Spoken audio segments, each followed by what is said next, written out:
नमस्कार. श्री स्वामी समर्थ. मी आज तुम्हाला श्री स्वामी समर्थांच्या प्रचितीचा एक अनुभव सांगणार आहे. सांगली जिल्ह्यातील एक साधा शेतकरी होता, नामदेव. घरची परिस्थिती खूप कठीण होती. 2 वर्षे पाऊस कमी पडल्यामुळे शेतीचं मोठं नुकसान झालं होतं. कर्ज वाढलं होतं आणि घरात सतत चिंता होती.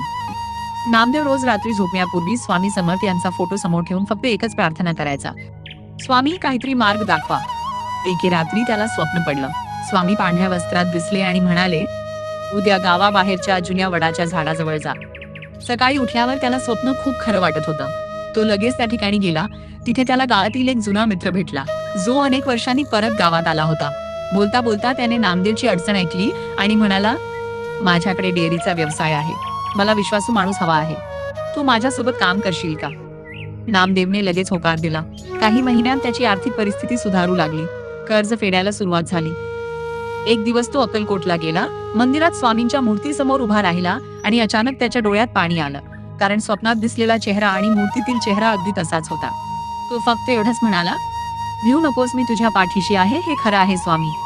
आजही नामदेव हा अनुभव प्रत्येकाला सांगतो आणि म्हणतो की श्रद्धा आणि संयम असेल तर स्वामी समर्थ कुठल्या ना कुठल्या रूपात मदत करतात. श्री स्वामी समर्थ.